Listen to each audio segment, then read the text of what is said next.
இந்திய திரையுலகத்திலேயே ரொம்ப பெரிய நடிகர்கள்ல ஒருத்தர் கமல்ஹாசன்.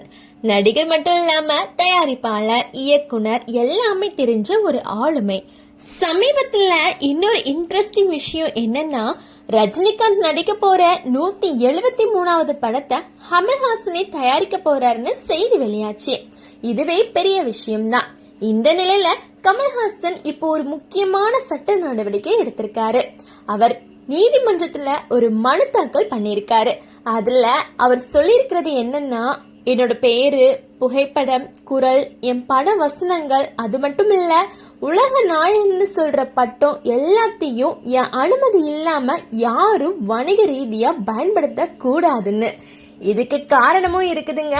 சென்னையில இருக்கக்கூடிய ஒரு நிறுவனம் கமல்ஹாசனுடைய உருவம், அவர் பட வசனங்கள் எல்லாம் அச்சிடப்பட்ட டிஷர்ட்களை விற்பனை பண்ணிட்டு இருக்காங்களாம்.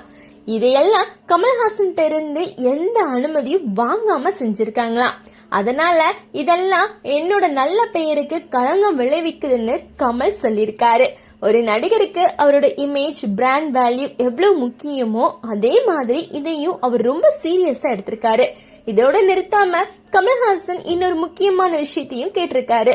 இப்போ இருக்கிற இந்த நிறுவனம் மட்டும் இல்லாம எதிர்காலத்துல அடையாளம் தெரியாத யாராவது கூட என் பெயரு இல்ல அடையாளத்தை தெரியாம யாராவது பயன்படுத்தினா கூட அவங்களுக்கும் இந்த தடை பொருந்தும்னு ஒரு பொதுவான தடையை கூறியிருக்காரு.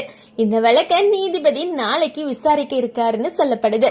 அதனால இதுல என்ன தீர்ப்பு வரப்போகுதுன்னு சினிமா உலகமே கவனிச்சுக்கிட்டு இருக்கு.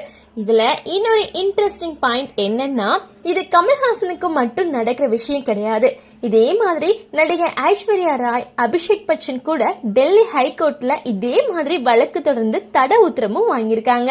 மொத்தமா பார்த்தா பெரிய நடிகர்களுடைய பெயர், இமேஜ் எல்லாத்தையும் யாரு வேணும்னாலும் பயன்படுத்துறது இப்ப சட்டப்படி சரியில்லைன்னு கிளியர் ஆகுது. நன்றி, வணக்கம்.